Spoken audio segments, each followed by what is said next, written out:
Boa noite a todos. Em que pese esse foguetório, acho que dá para a gente iniciar a reunião de hoje, né? Não vai atrapalhar muito não, né? Enfim, são só pessoas alegres. Não tem problema não. Bom, eu vou ler uma página aqui, que é do livro... Esse livro pequenininho aqui, Coragem, de Francisco Cândido Xavier. E a mensagem é: Jesus e o mundo. Se Jesus não tivesse confiança na regeneração dos homens e no aprimoramento do mundo, naturalmente não teria vindo ao encontro das criaturas e nem teria jornadeado nos escuros caminhos da terra. Não podemos, por isso, perder a esperança e nem nos cabe o desânimo diante das pequenas e abençoadas lutas que o céu nos concedeu entre as sombras das humanas experiências. Da escola do mundo saíram diplomados em santificação espíritos sublimes, que hoje se constituem abençoados patronos da evolução terrestre. Não nos compete menosprezar o plano de aprendizagem que nos alimenta e nos agasalha, que nos instrui e nos aperfeiçoa. Se o melhor não auxilia o pior, debalde aguardaremos a melhoria da vida. Se o bom desampara o mal, a fraternidade não passaria de mera ilusão. Se o sábio não ajuda ao ignorante, a educação redundaria em mentira perigosa. Se o humilde foge ao orgulhoso, surgiria o amor por vocábulo inútil. Se o aprendiz da gentileza menoscaba o prisioneiro da impulsividade, o desequilíbrio comandaria a existência. Se a virtude não socorre as vítimas do vício, e se o bem não se dispõe a salvar quantos se arrojam aos despenhadeiros do mal, de coisa alguma serviria a predicação evangélica no campo do trabalho que a providência divina nos confiou. O Mestre não era do mundo, mas veio até nós para a redenção do mundo. Sabia que os seus discípulos não pertenciam ao acervo moral da terra, mas enviou-os ao convívio com homens se transformassem nos servidores devotados do bem, convertendo o planeta em seu reino de luz. O cristão que foge ao contato com o mundo, a pretexto de garantir-se contra o pecado, é uma flor parasitária e improdutiva na árvore do Evangelho. E o Senhor, longe de solicitar ornamentos para a sua obra, espera trabalhadores abnegados e fiéis que se disponham a remover o solo com paciência, boa vontade e coragem, a fim de que a terra se habilite para a sementeira renovadora do grande amanhã. Emmanuel. Então, meus amigos, vamos elevar nossos pensamentos com essa mensagem de Emmanuel, que nos garante que Jesus, como não poderia ser diferente, confia em nós, sempre confiou. E nos cabe, acima de tudo, perseverar, confiar naquele irmão mais velho, de que os nossos caminhos, todos eles são escolhidos com base no amor, com base na esperança e, acima de tudo, com base na misericórdia de Deus. Que sejamos protegidos. Que no dia de hoje, o nosso companheiro Mauro possa trazer uma palavra acolhedora, uma palavra de fé, uma palavra que nos faça pensar no que Jesus nos ensinou. Amai-vos uns aos outros, como eu vos amei. Que assim seja. Com vocês, Mauro Pomar. Vamos trabalhar, Mauro.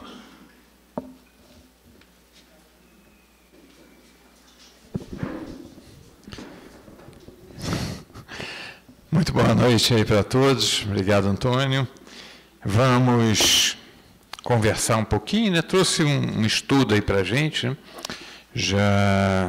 Aliás, já fiz umas 3 vezes qual era o estudo que eu ia fazer, e aí acabei achando mais interessante trazer um estudo de 8 anos atrás, por isso que eu botei até as 2 datas, né? Que eu fiz aqui nessa casa, e eu gosto muito, né? Que é o lema de Abigail. Então, vamos conversar um pouquinho sobre esse lema de Abigail. Só que, para isso, para conversar sobre Abigail, eu preciso apresentar para vocês, né, Saulo e Abigail. E, para isso, eu preciso reportar ao livro Paulo e Estevão, né? E aí eu vou dar um spoiler grande do livro, então aqueles que não leram, desejam ler, pode dar uma voltinha lá fora, porque vai ter spoiler grande aqui desse livro aqui. É um livro maravilhoso, é um livro, talvez o livro mais bonito que eu já vi na minha vida. Eu gosto muito do Paulo e Estevão. Já chorei muito, né? E se eu leio novamente, agora mesmo para preparar o estudo, tá, leio novamente, choro novamente, então é difícil aí. É um livro que mexe muito conosco. Mas vamos lá.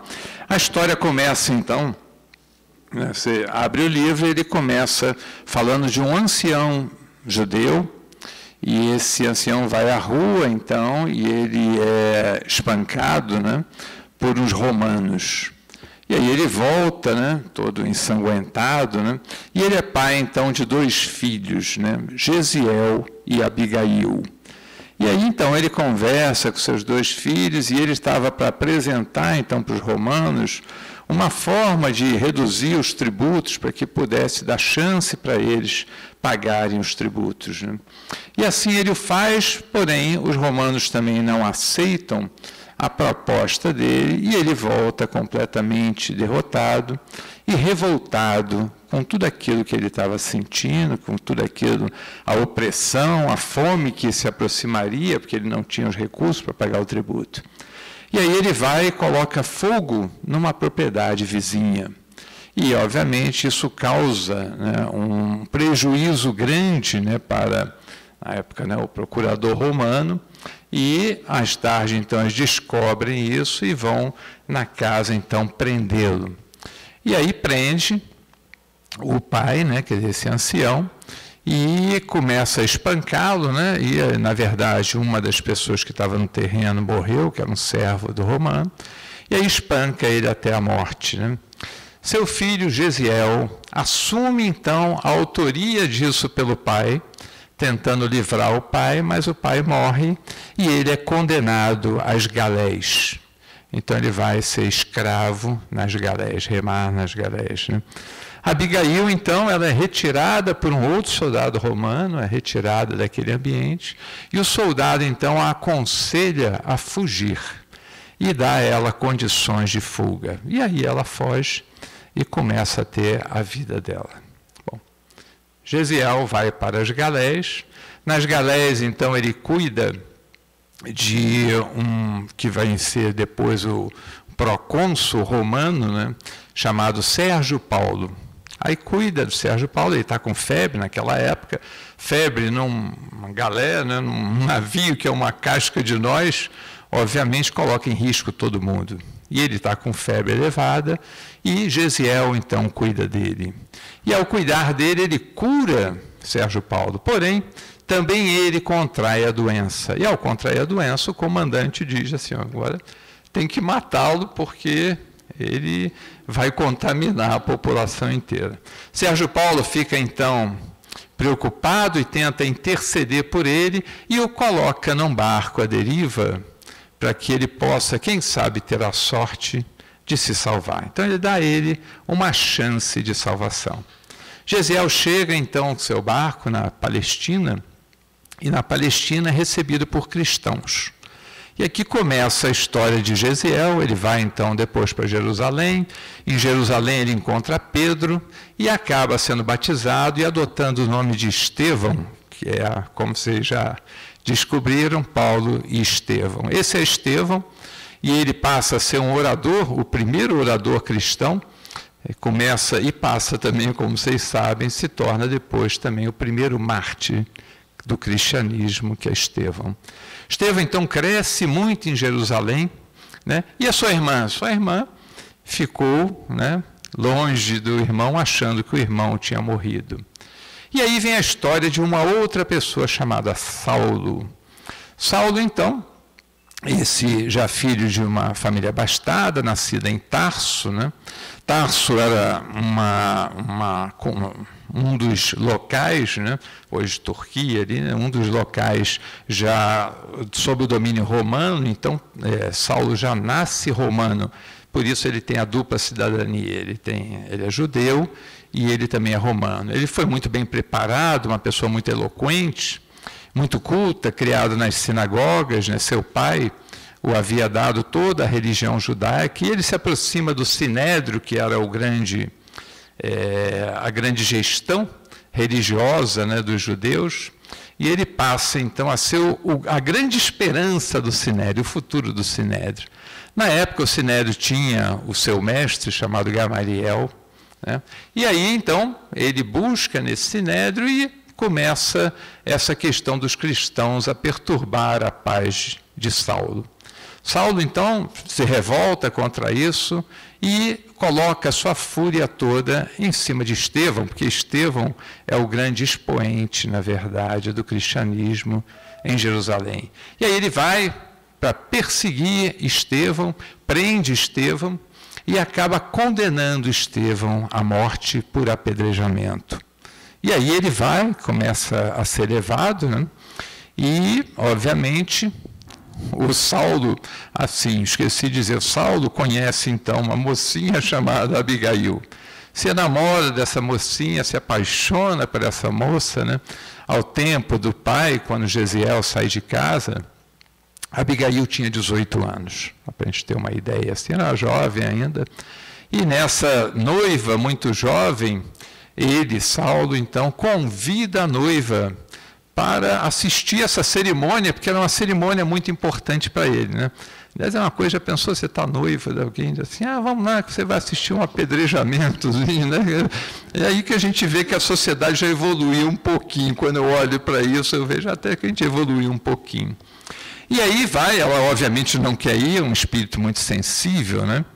Ela não quer ir, e aí ele diz, não, você vai, fica ali, chega lá no final, só para você aparecer como a minha noiva, portanto, que está vendo uma condenação ali de Saulo. E ela vai, então, e, obviamente, vocês já perceberam que, ao final, ela vai se aproximar de quem é aquela pessoa que está sendo apedrejada, ainda moribunda, e reconhece aí o seu irmão, né, Jesiel. Bom, a partir daí, então, ela começa a se dirigir a Saulo para interromper aquilo, Jesiel é levado, mas já não tem volta, né? E Jesiel, ao reconhecer a sua irmã, e que ela era noiva de Saulo, então, ele pede por Saulo, e que Saulo cuide de Abigail. Então, agora você já começa a entender o que é um espírito de escol, né? Apedrejado por uma pessoa, que é Saulo, pede por ele para que ele cuide da irmã e que a irmã cuide dele, porque ele não é uma pessoa ruim. Ele é uma pessoa que não conhece Jesus. E assim, né, Jesiel morre, Estevão, né, morre, e Abigail continua, mas Saulo não consegue mais se aproximar de Abigail, porque, obviamente, né, um misto de emoções, de remorso, de mágoa, de raiva, faz com que ele se afaste e vai ter a sua vida. Mais tarde, ele retorna e diz assim, eu não consigo viver sem Abigail, e busca novamente Abigail. E ao buscar Abigail tem para ele duas surpresas, duas novidades. Uma é que ela havia se tornado cristã. E isso, para Saulo, é uma coisa muito difícil, né? É Jesus perseguindo Saulo. Que coisa interessante. Jesus chamando Saulo por todos os meios, e agora através de Abigail. A segunda notícia é que ela está muito doente e que ela está desencarnando.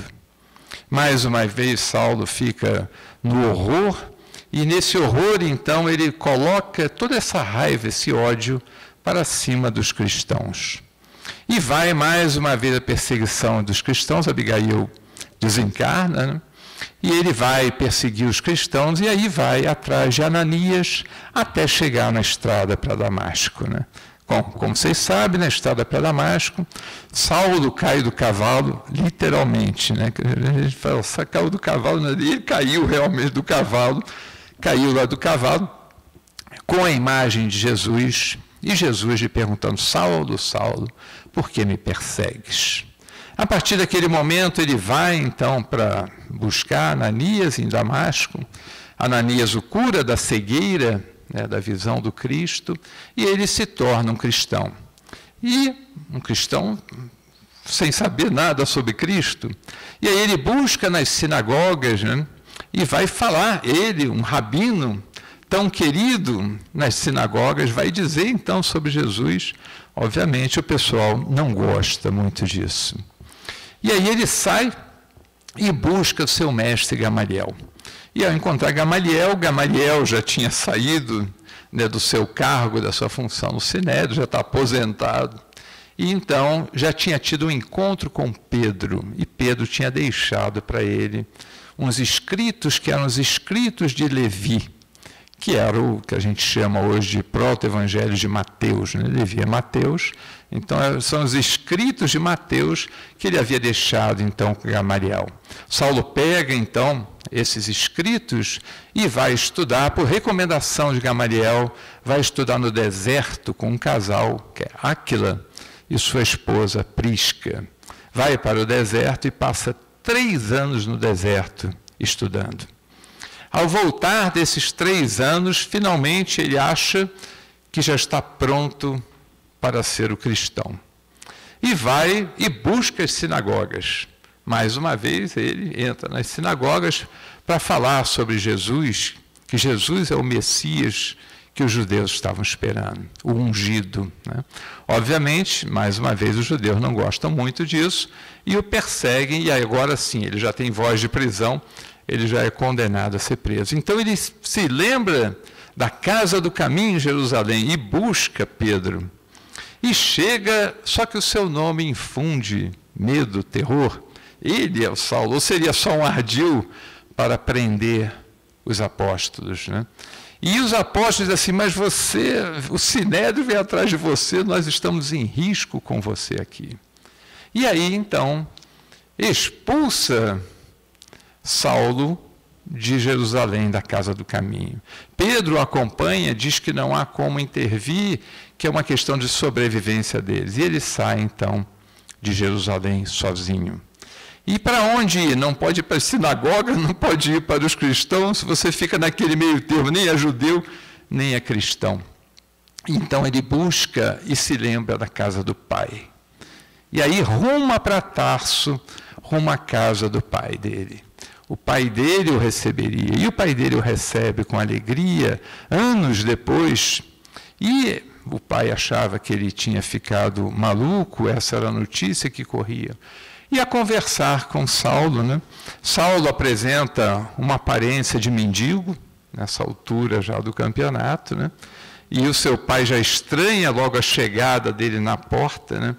Com essa aparência. Esse era o grande rabino, esse era o futuro do Sinédrio, né? E aí vê-se, toma um choque, e ao conversar então com Saulo, ele percebe que ele não está maluco, muito pelo contrário, ele é um cristão convicto. O pai não tem a capacidade de entendê-lo e o expulsa de casa. Bom, expulso da casa do pai, ele sai, não tem nem dinheiro, não sabe nem para onde ir, e não sabendo para onde ir, um servo do seu pai o leva então algumas moedas e diz para ele se hospedar numa estalagem. E aí ele vai para a estalagem, dorme e sonha com Abigail. Então, agora começa a nossa história. Isso tudo foi para chegar agora em Abigail. Agora vocês já conhecem Saulo, conhecem Abigail. Agora vamos falar sobre o encontro dele com Abigail. O que fazer para adquirir a compreensão perfeita dos desígnios do Cristo? Abigail lhe dá 4 conselhos, que mais tarde ficam conhecidos como o lema de Abigail. Primeiro conselho que ela dá então para Saulo. Ama, respondeu Abigail espontaneamente. Então, este é o primeiro conselho de Abigail, essa é a primeira pergunta. São várias perguntas que Saulo vai fazendo, eu vou botá-las na íntegra para a gente poder estudar. E a primeira resposta é essa: ama. E aí vou colocar algumas coisas, né, para a gente refletir sobre o que é o amor. Deixa eu pegar água, é bonitinho.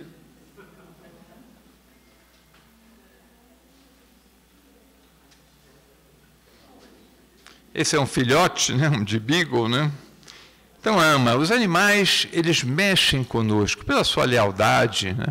Pela forma com que eles se relacionam. Os animais não exigem nada da gente, né? Se você deu comida para ele, ele já te adota e te ama. E isso mexe conosco, desenvolve o sentido do amor para a gente.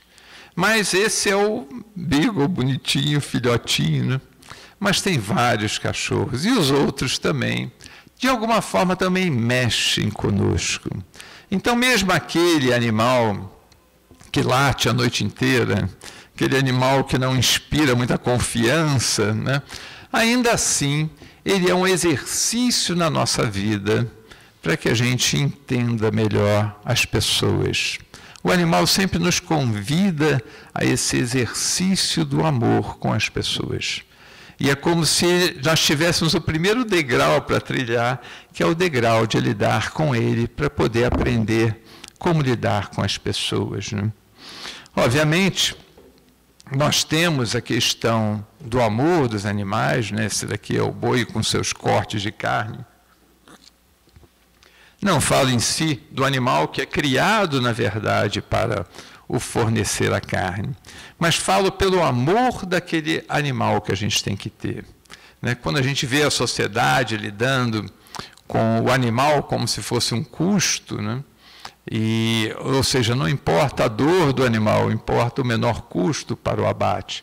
Você olha para isso e fala assim, tem alguma coisa errada nesse processo de amar os animais. Então, eu preciso amar. Então, eu não posso abusar daquilo, ainda que eu consuma a carne, mas eu não posso abusar, porque eu sei que por trás disso tem alguém que doou de si mesmo para mim, e eu tenho que reconhecer isso. Portanto, esse amor ao animal, ele se dá em todos os aspectos da nossa vida.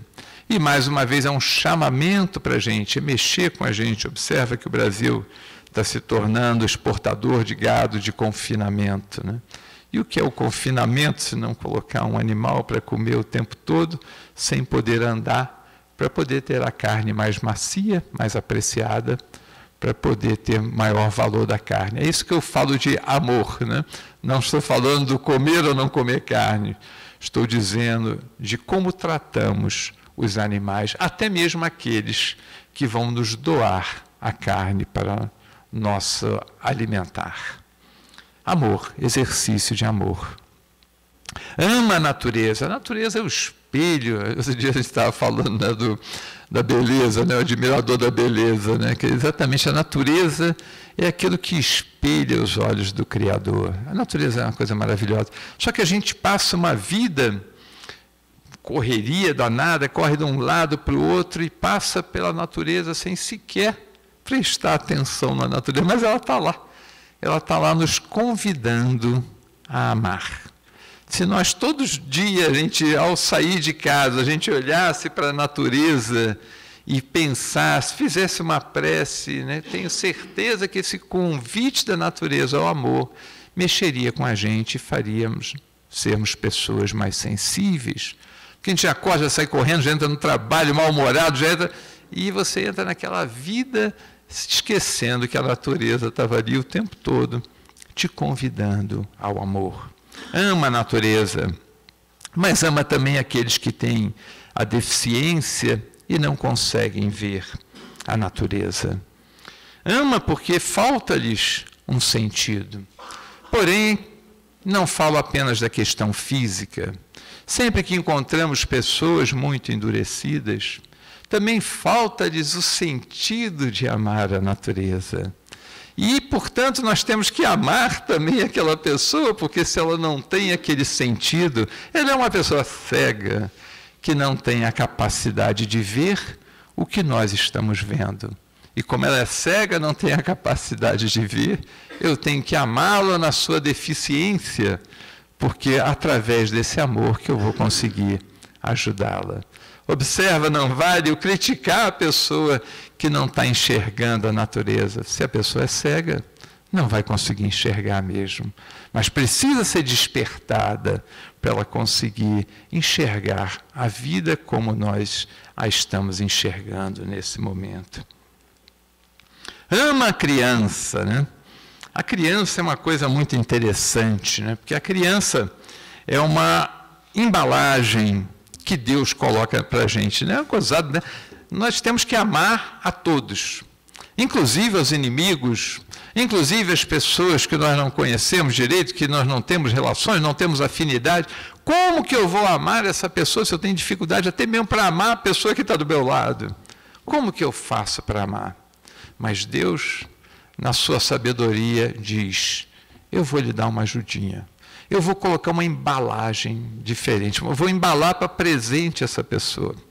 E aí você recebe um presente, você olha para uma criança, a criança é um presente com lacinho. E aí você olha para aquele lacinho e automaticamente desperta o amor no seu coração. Olha que coisa bonita. E você começa a amar aquela criança sem saber que aquele é o espírito que você tem tanta dificuldade do passado, mas está desenvolvendo a sua capacidade de amar. E Deus assim permite para você amar essa criança. Porém, temos outras crianças também. As crianças das ruas. Temos que aprender a amar nossos filhos, mas temos que aprender a amar também as crianças das ruas, né? Há 8 anos atrás, né, quando eu fiz esse estudo, eu me lembro que eu dei um exemplo, eu vou trazer esse exemplo de volta agora. Uma vez a Doris, né, Doris Grandes, me contou que ela estava no Rio, né, e estava então num sinal, e nesse sinal então tinham algumas crianças, né, pedindo esmola ali no sinal. E ela pegou uma das crianças então, chamou essa criança e deu para ela um dinheirinho lá da esmola e fez um afago naquela criança e conversou um pouquinho com ela. E aí daqui a pouco então essa criança vai embora, o sinal ainda está fechado. E aí vem a segunda criança que estava no sinal e vem e se aproxima do carro. E ela diz então para a criança, me desculpe, eu já dei o dinheiro para o seu colega. E aí a criança diz, não, mas eu não vim aqui pegar o dinheiro, eu só queria o carinho. Né? Hoje vai ser difícil, hein, pessoal? Aí vamos lá, vamos firme. Observa, o que é o amar? Eu só queria o carinho, a gente está com medo, não quer abrir o vidro, e ela queria só um cafuné. O cafuné é o que era o suficiente para ela. Então, esse é o desenvolvimento do amor. Como é que eu consigo amar essas pessoas? Nós temos uma escola boa, porque nós temos o Pimentel, né? E o Pimentel exatamente permite esses contatos com pessoas muito carentes, né? Eu estou vendo agora as fotos, nós já estamos nos preparando para apadrinhar as crianças, né? E as pessoas postam as fotos lá no grupo do Pimentel e eu fico vendo as fotos, que beleza, né? Que bonito ver aquelas crianças nas fotos que nós vamos apadrinhar daqui a pouquinho. Ama a família, né? Essa é aquela foto de família, né? Família é uma coisa complicada, né? Família é o conjunto de pessoas que Deus colocou junto para que possam se ajustar. Vamos nos ajustar. Mas eu tenho um amigo. O amigo vai junto para te ajudar aqui. Mas eu tenho um inimigo. Então vai o inimigo também para ver se você consegue se ajustar. E vai juntando aquele monte de pessoas pelos laços familiares. E aí a gente tem que amar, porque esta é a forma da gente conseguir evoluir através do amor, né? E observa que para o casal, né? Para o casal, você olha para a relação do amor, ela fala com os pais. Mas quem são os pais? São os pais difíceis, os pais que não nos obedecem, os pais que você diz fazer uma coisa, faz tudo diferente.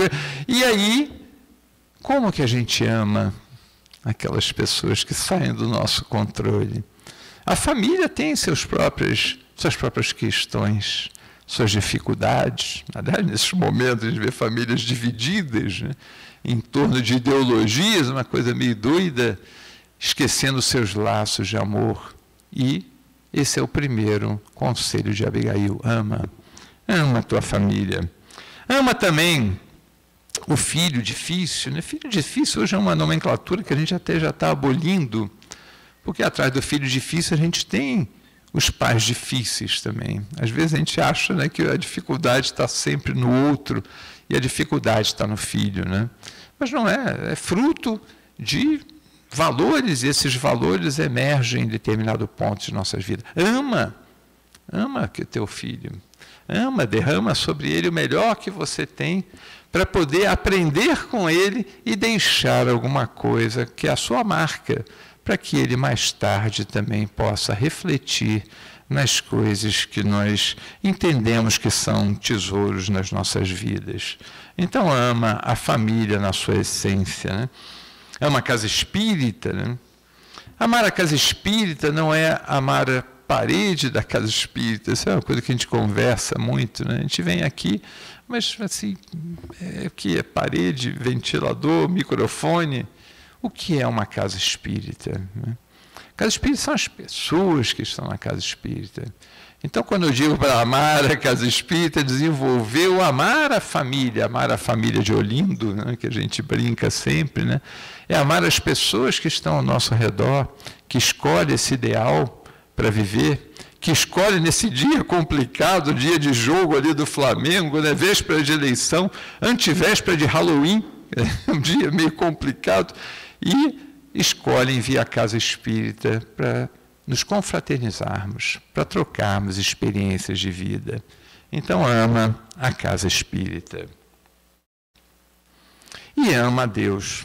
Amar a Deus, como nós conversamos naquele último sábado, né? Amar a Deus significa amar a tudo que existe, porque atrás de tudo que existe, existe Deus. A gente pensa em Deus como se fosse uma pessoa que está lá fora. Eu tenho que amar a Deus. Quem é Deus? Eu não conheço, nunca vi, não sei quem é. Não é assim que a gente vai conseguir amar a Deus. Amar a Deus é amar a tudo que eu estou falando até agora, né? Me lembro de um livro do Khalil Gibran, chamado Profeta, né? Um livro não é espírita, né? Um livro muito, muito lindo, né? Chamado Profeta. E esse livro, então, do Khalil, né? Que ele começa, né? Não vou contar o livro, não vou dar mais spoiler, não, chega, vocês leiam depois o livro. Mas ele começa a falar, né? As pessoas vão perguntando para ele, e ele começa a falar sobre várias coisas da vida. O que é o amor? O que é o casamento? O que é? E ele vai, então, espelhando, né, e abordando cada item daquele. E lá quase no final ali do livro, uma pessoa lhe pergunta para ele assim: e o que é a religião? E ele faz uma resposta que eu achei muito linda, né? Esse profeta, né, olha então para a pessoa e diz: e por acaso falei em outra coisa até agora que não fosse a religião? Observa, é porque Deus está em tudo. Não é para a gente viver a nossa vida, eu olho para a natureza e depois eu olho para Deus. Não é isso. Eu olho para a natureza olhando para Deus. Eu olho para as pessoas olhando para Deus. Eu olho para a casa espírita olhando para Deus. Eu olho para as crianças olhando para Deus. Eu tenho que olhar em tudo e encontrar o Criador. E é isto que me aproxima do Criador. É através da criação onde eu começo a desenvolver esse amor ao Criador. Então preciso amar a Deus. Vamos continuar. Esse foi o primeiro. São 4 conselhos. Vamos continuar. Eu já olho para o tempo, já sei que eu vou ter uma dificuldadezinha hoje. São 2 dificuldades, mas vamos lá. Vamos continuar então na nossa leitura. Mas como proceder de modo, isso é Saulo novamente, mas como proceder de modo a enriquecermos na virtude divina? Jesus aconselha o amor aos próprios inimigos, entretanto, considerava quão difícil devia ser semelhante realização. Penoso testemunhar dedicação sem o real entendimento dos outros. Como fazer para que a alma alcançasse tão elevada expressão de esforço com Jesus Cristo. E aqui vem o segundo conselho de Abigail: trabalha. Esclareceu a noiva amada, sorrindo bondosamente. Saulo, então, expressa para Abigail, na sua luta, por isso que eu vi na jornada dele, nessa saída da casa dos pais, abandonado por todos. Observa a vida de Saulo. Uma vida de erros que de repente se transforma. Eu me achei na minha vida. E o que nós todos esperamos quando a gente para de errar e se encontra? Você espera agora os gozos da tua escolha. Entretanto, não foi isso que Saulo colheu. Porque ele colhe as consequências dos seus erros. E as consequências dos seus erros se expressam de forma da solidão. E nesta solidão ele diz assim: eu entendo, Abigail, que amar é o fundamental. Mas como que eu vou amar se as pessoas não conseguem entender esse amor? E aí ela fala para ele: trabalha. Vamos ao trabalho. Trabalha, o segundo lema de Abigail. Meu pai trabalha até agora e eu trabalho também. Essa é a frase de Jesus que nós encontramos em João. Trabalha incessantemente. Não importa no que. Arrume um trabalho. O trabalho, como a gente vai ver, vai nos trazer o equilíbrio. Não aquele trabalho, essa é a figura ali, alegórica de Adão e Eva, né? Só para recordar a figura alegórica de Adão e Eva, então, eles são condenados a trabalhar. Depois de comerem a maçã proibida, são condenados a trabalhar. Observe essa visão totalmente errada da vida. Como eu sou condenado a trabalhar? Trabalhar é uma dádiva. Ter o que fazer é uma dádiva. E, portanto, como eu posso estar condenado a trabalhar? Muito pelo contrário. Deus nos permite trabalhar para equilíbrio das nossas próprias mentes. Sempre que nos afastamos do trabalho, não falo do trabalho apenas para arrecadar moedas, digo trabalho na nossa vida. Quando a gente está com muito tempo, nós acabamos nos tornando nossos maiores inimigos. Começamos com o nosso pensamento a destruir a nossa própria felicidade. O trabalho nos equilibra. Trabalhe incessantemente e, ao chegar no final do dia, nós vamos ter a mesa farta, sem sentimento de culpa, porque a mesa farta é oriunda do trabalho. Isso nos dá tranquilidade a olhar para tudo aquilo que a gente adquiriu com o trabalho e dizer assim: que bom, graças te dou, meu Deus, porque eu posso comer, posso dormir, porque você me deu o trabalho. Quando Jesus fala, o pão nosso de cada dia nos dai hoje, na verdade se reporta ao trabalho. Não é o pão, é o trabalho para ganhar o pão. Me dê hoje, Senhor, a oportunidade de trabalhar para ganhar o pão. Por isso, a gente é tão grato a Deus pelo pão que nós temos, né?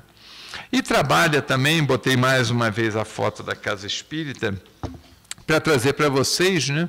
E essa frase de Tiago, também: a fé, se não tiver as obras, é morta em si mesma. Então a gente precisa trabalhar, a gente chega na Casa Espírita, normalmente, né, buscando auxílio. E aí a casa nos ajuda, a espiritualidade nos ajuda, nós conseguimos nos recuperar. E aí, o que nós vamos fazer para o outro? Porque a casa não são as paredes. E aquilo que recebemos, nós temos que dar também para os outros, porque os outros virão logo depois. Portanto, esse legado que a gente recebe também tem a responsabilidade do legado que nós vamos deixar. E esse é o trabalho. Então, quando eu falo assim, vamos trabalhar para nos equilibrarmos e podermos deixar para os outros as coisas que muitos de nós recebeu por misericórdia divina aqui nesta casa. Mais uma vez, o trabalho incessantemente, essa figura, né, do bom samaritano, né? E a frase de Saint-Exupéry, né, do Pequeno Príncipe, tu te torna eternamente responsável por aquilo que cativas. E aqui vou falar um pouquinho da caridade. O que é a caridade? A caridade é ajudar uma pessoa, porque amanhã nós vamos precisar de ajuda. Se eu não ajudo as pessoas, como posso amanhã contar com a ajuda delas? Se eu passo uma vida ajudando pessoas, posso garantir que eu vou ter também uma vida sendo ajudado pelas pessoas, pela lei de causa e efeito que nós tão bem conhecemos como espíritas. Então, preciso trabalhar essa questão para ajudar, para um dia também ser ajudado. Da mesma forma, o enxugar as lágrimas, né? A gente enxuga as lágrimas das pessoas, mas daqui a pouco somos nós que estamos chorando. E quando estivermos chorando, a gente também quer que alguém enxugue as nossas lágrimas. Mas se a gente não tem tempo para enxugar dos outros, como poderemos almejar que enxuguem as nossas? Então, tudo que a gente faz na nossa vida, a gente está construindo para o futuro, para o nosso futuro, porque todos nós somos pessoas necessitadas.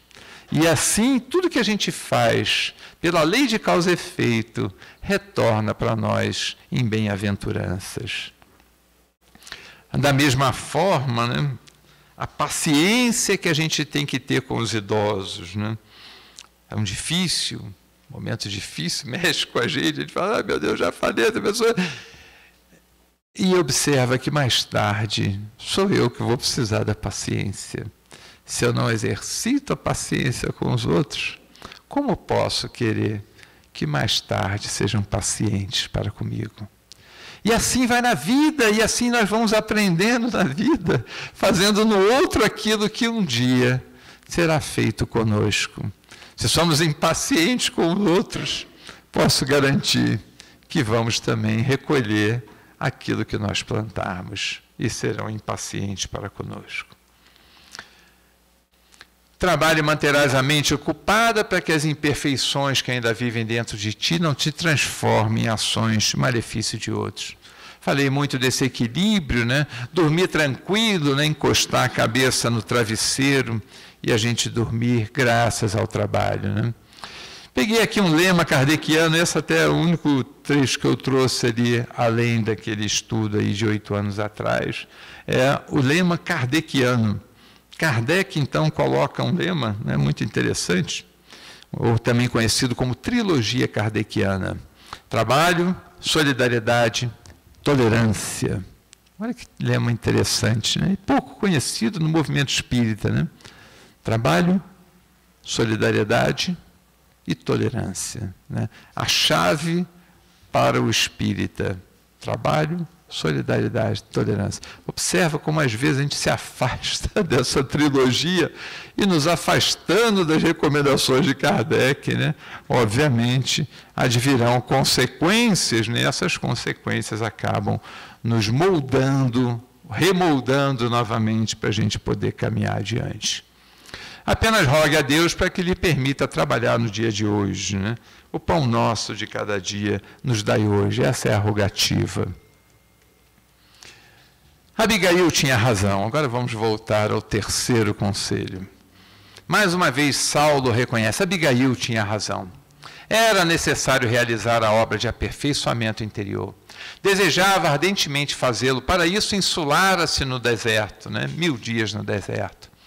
Todavia, voltando ao ambiente do esforço coletivo, em cooperação com antigos companheiros, acalentava sadias esperanças que se converteram em dolorosas perplexidades. Saulo agora começa a reclamar das punhaladas que recebeu dos amigos. Que providências adotar contra o desânimo destruidor? Desânimo destruidor. Esse é o momento de maior fragilidade de Saulo de Tarso em toda a sua encarnação. É exatamente nessa noite onde ele está na estalagem. E Abigail então fala, espera, disse ela ainda, num gesto de terna solicitude, como quem desejava esclarecer que a alma deve estar pronta a atender ao programa divino, em qualquer circunstância extreme de caprichos pessoais. Espera. As pessoas não são, as pessoas... Abigail, as pessoas me viraram as costas, Abigail. Os meus amigos me expulsaram. Meu pai me expulsou. E ela diz para ele, espera, porque são caprichos pessoais seus que você vai conseguir aprender e superar. Espera é o terceiro conselho. Espera melhores dias. Né? Eu sempre reflito no sentido da noite. Né? Para que existe a noite? A noite é fundamental nas nossas vidas, porque senão não conheceríamos e não valorizaríamos o dia. A melhor contribuição da noite é chegar ao dia. Se não tivesse a noite, para nós o mundo seria tudo dia. E se fosse dia, não daríamos tanto valor aos raios da manhã. E assim é a nossa vida, porque na vida vem as noites, mas das noites existem para que a gente possa valorizar os dias. Não existissem as noites, para nós o mundo seria só de dia. E o mundo só de dia na nossa vida, só de coisas alegres da nossa vida, não daríamos o valor, a alegria, a felicidade. Mas quando a perdemos, não damos valor à saúde até a hora que a gente perde a saúde. E a noite é quem nos faz valorizar o dia. Portanto, espera dias melhores. Espera, pois tudo tem o seu tempo. Tudo tem seu tempo, amigos. Nós, às vezes, achamos que as pessoas estão demorando muito no tempo delas. Mas qual de nós pode afirmar qual foi o nosso tempo para chegarmos até aqui? Quando olhamos para as reencarnações, quanto tempo levamos para chegar até aqui? Quanto tempo trilhamos nas cruzadas? Quanto tempo estávamos lá, caçando lá os muçulmanos, porque eram hereges, porque não professavam a mesma religião nossa e nós tínhamos que matá-los. Quantos anos se passaram para que a gente chegasse até aqui? Então o tempo é o tempo. O tempo faz prodígio nas pessoas e nós não sabemos quanto tempo aquela pessoa está na luta e quanto tempo nós estamos na luta. Então é preciso entender o tempo. Para ser feliz nós temos que entender o tempo, que as pessoas têm o seu tempo. E precisamos jogar a semente, porque jogar a semente é trabalho do semeador. Eu não joguei a semente porque eu achei que aquele terreno estava árido demais. Jesus jogou a semente há 2000 anos e nós o pregamos na cruz. Não é a aridez do terreno que faz com que a gente não possa lançar a semente. O semeador saiu a semear. Temos que jogar a semente. Mas o que acontecerá com a semente? O tempo. O tempo vai fazer com que ela floresça. Eu queria que ela florescesse agora. O tempo é de Deus, não é nosso. Nós não temos esse controle. Vamos continuar. Tudo tem seu tempo. Espera a tempestade passar, né? Tudo na nossa vida a gente fica aflito com as tempestades, e é natural que assim seja. Mas espera, porque a tempestade é a colheita do ontem. Mas a bonança que nós queremos é a colheita do hoje. Precisamos trabalhar hoje para poder ter direito à bonança amanhã. Se estamos na tempestade, pensa de que essa tempestade é fruto do que eu fiz ontem. E reflete no que eu estou fazendo hoje. Porque se eu estou fazendo hoje, gerando mais tempestades, amanhã a tempestade continuará. Mas se hoje eu já semeio a esperança, se eu já jogo a semente do amor, então a bonança não tarda a chegar na nossa vida. Espera pela justiça divina, né? Não como aquele que fica esperando a condenação do outro. Deus sabe o que faz, Deus vai condená-lo, né? A justiça divina é um fato. Não existem injustiças. Observa que nós encarnados usamos essa palavra o tempo todo. Eu fui injustiçado, eu fui isso, eu fui aquilo. Não existem injustiças. A hora que a gente pensa nisso, não existe injustiça.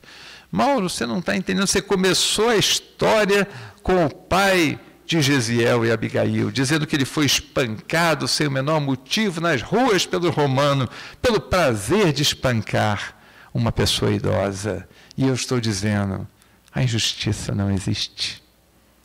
Observa, quem foi aquele ancião numa outra vida? Mas nós não sabemos. A nossa visão é limitada a essa vida. Por isso, achamos que existe uma aparente injustiça, mas injustiças não existem. Espera o amanhã. Espera pelo reconhecimento dos outros, consolando-te que a injustiça, muitas vezes, é tua amiga na proteção à tua vaidade. A vaidade é que nos traz. E a gente olha para aquilo, vê aquela facada, aquela punhalada e diz assim, mas isso é bom para mim, porque eu sou uma pessoa muito vaidosa. Isso vai me ajudar a ser menos vaidoso na vida. Observa, a hora que a gente faz esse mecanismo na nossa vida, a gente já deu um passo importante para a nossa evolução, para a nossa felicidade. Espero amanhã. Espera na certeza que sois deuses predestinados à perfeição e mais pura felicidade. Portanto, a felicidade virá. O que nós temos é o poder de trazê-la mais rápida ou mais lenta. É tudo que nós temos. Somos predestinados à perfeição, amigos. Se eu quero ser feliz, então faça hoje para poder ser mais rápido, feliz amanhã. Senão, eu só estou adiando aquilo que é inevitável para mim, que é a felicidade. Mas espera trabalhando. Espera trabalhando. Observa que Abigail falou, né? Ama, trabalha, espera, mas espera trabalhando. Espera, continua trabalhando, aguardando o efeito dessa causa, que é o teu trabalho, que ele virá. E aí vem, já nas despedidas de Abigail, vou tentar ler aqui para vocês, é um texto mais longo. Ouvindo a Saulo, considerou que a esperança fora sempre a companheira dos seus dias mais ásperos. Mas, e os homens? Reconhecia que, de fato, a concordância geral em torno dos ensinamentos do Mestre Divino representava uma das realizações mais difíceis no desdobramento do Evangelho. Mas, além disso, as criaturas pareciam igualmente desinteressadas da verdade e da luz. 2000 anos se passaram. Os israelitas agarravam-se à lei de Moisés, intensificando o regime das hipocrisias farisaicas. Os seguidores do caminho aproximavam-se novamente das sinagogas, fugiam dos gentios, submetiam-se rigorosamente aos processos de circuncisão. Onde a liberdade do Cristo? Onde as vastas esperanças que o seu amor trouxera à humanidade inteira, sem exclusão dos filhos de outras raças?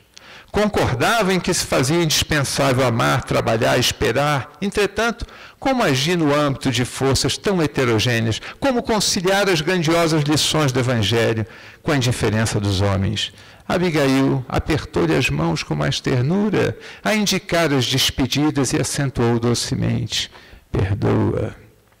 Em seguida, seu vulto luminoso pareceu diluir-se, como se fosse feito de fragmentos de aurora. Perdoa, completa então o lema de Abigail. Perdoa. Perdoa sempre. Se magoaste alguém, corre e pede-lhe perdão enquanto há tempo. Se magoaste alguém, não estou falando do outro ter te magoado. Se magoaste alguém, vá e peça perdão para que você possa mais rapidamente atingir esse lema da Abigail. Se privaste alguém de ser feliz, qualquer que seja a condição, corre e reparte com ele o teu tesouro, e encontrarás um tesouro nos céus. Perdoa a mão que te feriu, perdoa as palavras que te torturaram como chicote ao tronco diante de todos, e encontrarás a liberdade que tanto procuras. Perdoa para se libertar. Perdoa chefe difícil, né? Não tem mais chefe difícil, sei lá, ou tem. perdoa a pessoa difícil, que na verdade acaba de sendo um elemento importante na sua própria evolução. Não há como viver em paz enquanto a lembrança nos traz rancor e revanchismo. Apenas o perdão possui o remédio que pode nos libertar dos grilhões da dor. E ainda que todos não te compreendam e se voltem contra ti, recorda do Cristo, que subiu o Calvário sozinho. Se tudo isso que eu estou falando ainda assim não for motivo de encontrar um ombro amigo, uma solidariedade, ainda assim, lembra que o Cristo, na hora do Calvário, ele subiu sozinho. E na hora da cruz, ele só tinha 2 malfeitores ao lado dele. Isso nos consola, mostrando que para nós, se para Jesus foi assim, para nós, se já tivermos um pouquinho mais evoluído, não será diferente. E assim esse é o lema de Abigail. Ama, trabalha, espera e perdoa. E esse é o estudo nosso para a gente poder aplicar esse lema nas nossas vidas. Tudo que a gente faz, pensa no lema de Abigail. Eu botei ele no meu WhatsApp, está escrito no meu WhatsApp, vai achar uma coisa que ninguém sabe o que é exatamente o lema de Abigail. Ama, trabalha, espera e perdoa. Para que eu fiz isso? Para eu me lembrar disso todo dia. Todo dia, quando eu acesso o WhatsApp, eu me lembro da frase do lema de Abigail, dos 4 conselhos dela. Amigos, vamos encerrar. Eu trouxe um vídeo para vocês. Ele é um vídeo, não tem som, tá? Quem quiser aumentar o som, não tem som. Mas só para a gente olhar um pouquinho e depois vamos chegar a algumas conclusões com esse vídeo.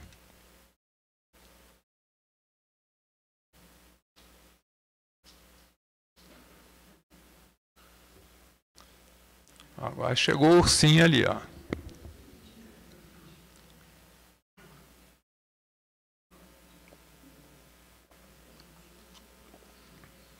Lá foi a mamãe urso.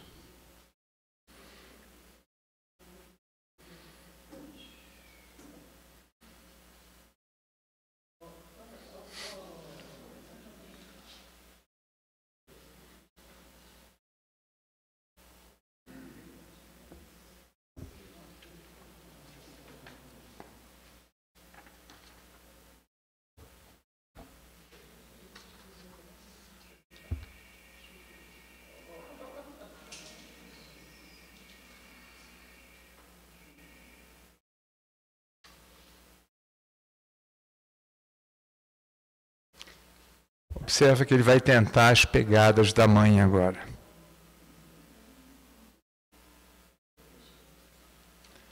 Observa a mãe próxima a ele tentando pegá-lo.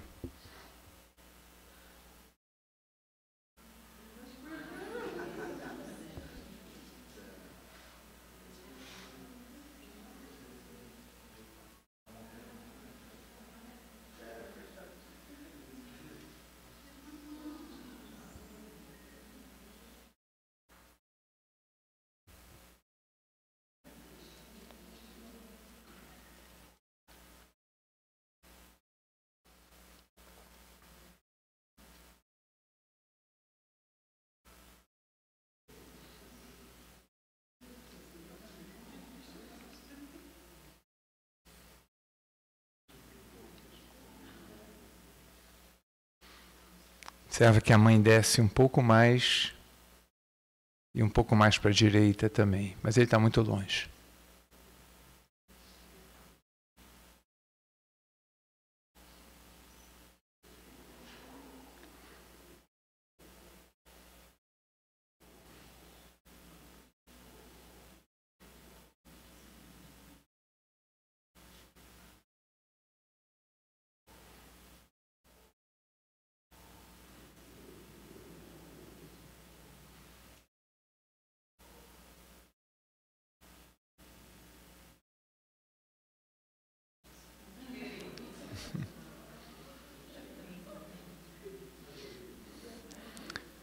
Final feliz, né?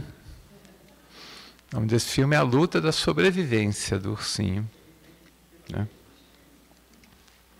Gosto de pensar que o ursinho somos nós e a mamãe urso é Jesus. Então vamos pensar nesse vídeo. Essa mamãe urso é Jesus. E o ursinho somos nós. Quando paramos de seguir as pegadas dele, nós vamos cair. Observa que a mãe foi por aquele caminho, mas ele não foi. Ele achou que tinha um caminho melhor para seguir. E quando ele seguiu, ele começou a cair. Observa que Jesus às vezes nos indica um caminho e a gente não quer seguir. Jesus às vezes tenta nos segurar, aquela aflição da mãe tentando segurar, mas nem sempre consegue. Às vezes ele está do lado, tentando segurar, mas a gente insiste em cair. E vamos nós cair. Ama, quando nós nos afastamos demais, Deus nos coloca um limite. Isso é uma outra coisa que eu achei muito interessante no vídeo.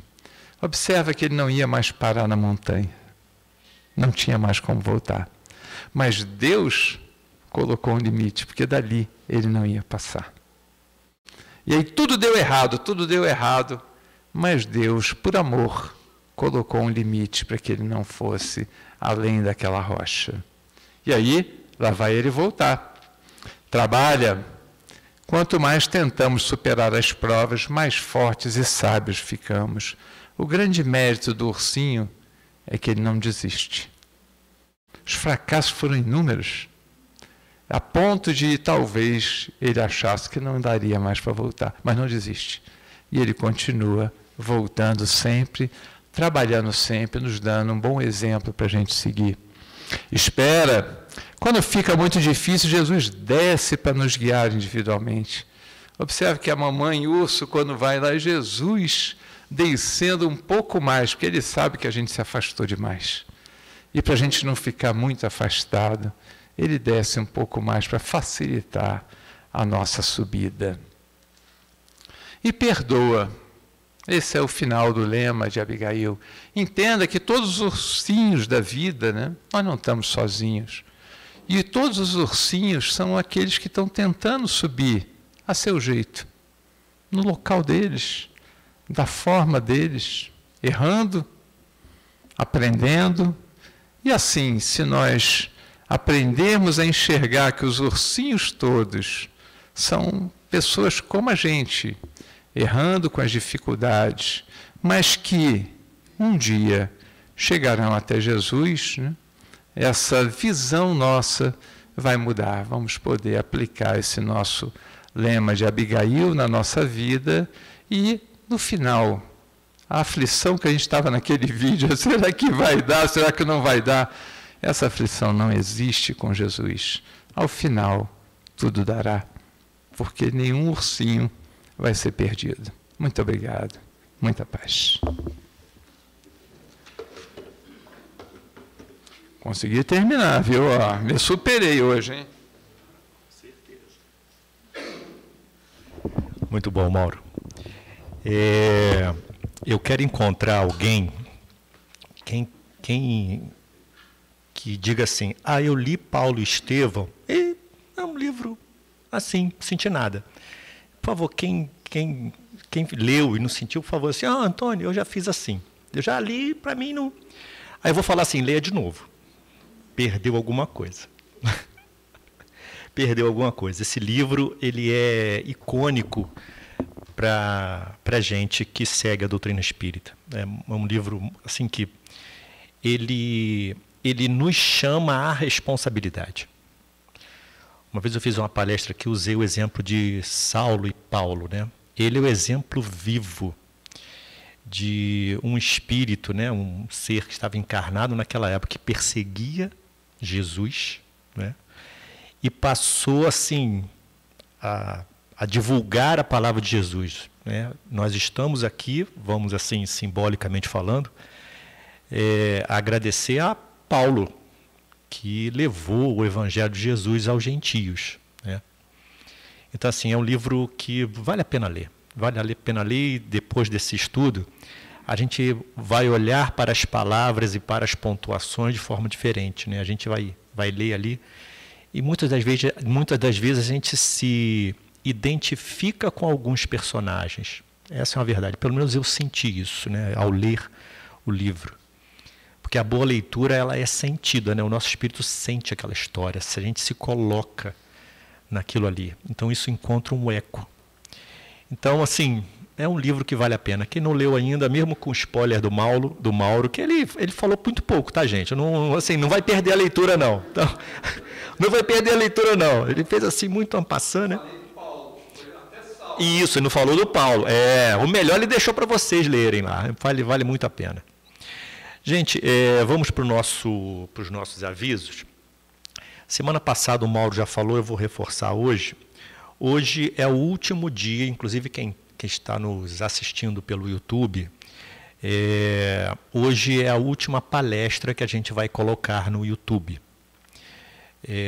Aí, a depender da diretoria da casa, enfim, as palestras serão colocadas no YouTube à medida ou de acordo com o que a casa assim desejar. Né? Então, você está nos escutando agora, essa é a última palestra. Mas assim, a Deolina Bonin não acaba, né? É para vocês virem à casa. Venham aqui, é muito melhor, né? Ver gente, né? Assim, quer dizer, ver a gente também vê pela imagem, né? Mas assim, olho no olho é diferente, tá? O outro aviso é que amanhã tem palestra da AME, virtual, né, Márcia? É virtual, é com a Tânia Wilson. E deixa eu ver que eu esqueci de ver aqui o tema. O tema é transtornos da ansiedade, caracterização e estratégia de enfrentamento. Obviamente é uma palestra com foco espírita, né? Parece que vai ser alguma coisa assim 100% médico, né? Não é. Médico sim, mas com uma costura com viés espírita, tá? E como a gente não poderia deixar de lembrar, o nosso Kardec Café, hoje, Nájila, quem mais está ali? Edson, a Adriana. O que tem de bom lá hoje? Sopa de quê? Mas é aquela assim, vegana ou não? Tem de tudo dentro da sopa? Receita da Abigail? Então deve ser muito boa, porque olha, eu vou amar essa sopa. Como é que... Oi, Adriana? Mas quem executou foi a Rosane. Foi a Rosane? Então tá bom. Então, quer dizer, eu vou amar a sopa, né? Mas assim, ainda tem? Tem. Então eu não preciso esperar, né? É só chegar ali, fazer. Se tiver fila, é só esperar um pouco. E quem trabalhou foi a Rosane. Tá bom. E também não tem problema para a saúde, então dá para a gente perdoar, então. Então tá bom. Então a cantina hoje está dentro do tema apresentado, tá certo? Tá bom, gente. Só para lembrar, depois... alguém nos visita hoje pela primeira vez? Não? Pelo menos encarnados, né? Assim, tem desencarnados, eu não vejo. Se levantou, enfim, a mão eu não vejo. Tá bom. Então, todos sabem que após a palestra tem os passes, é só ficar aguardando que a pessoa vai chamar para o passe, tá bom? Então, vamos fazer a nossa prece. Oi? Perdão, às 10 horas da manhã pelo Facebook, né, Márcia? Da AME Teresópolis. Tem que entrar no Facebook AME Teresópolis. Tá bom? Mais alguma dúvida, gente? Não? Vamos fazer a nossa prece, então? Vamos fazer a nossa prece de encerramento. Vamos fechar os nossos olhos. Porque fechando os olhos, a gente olha para dentro da gente. A gente entra para aquele quarto que Jesus ensinou para a gente orar a Deus. E a gente ora dizendo assim: obrigado, Senhor. Obrigado por ter mandado o nosso irmão mais velho, que nos guia, nos orienta, e que, mesmo quando descemos a montanha, ainda assim está à nossa espera. Do plano mais alto, sim, porque um dia estaremos lá, mas esperando, olhando por nós, aguardando a nossa persistência, o nosso trabalho, e ensinando a nos amarmos, porque Ele deu o exemplo. Apesar das dores, apesar das traições, em nenhum momento Jesus deixou de amar. Em nenhum momento Jesus deixa de nos amar. e nunca deixará. Que possamos seguir em frente, passo a passo, lento ou rápido, de acordo com a forma que o nosso espírito consegue caminhar, mas na certeza de que conseguiremos chegar até Ele. E satisfeitos, honrados e, acima de tudo, vitoriosos na lei de Deus, seremos sempre pessoas melhores, espíritos maiores. Que assim seja.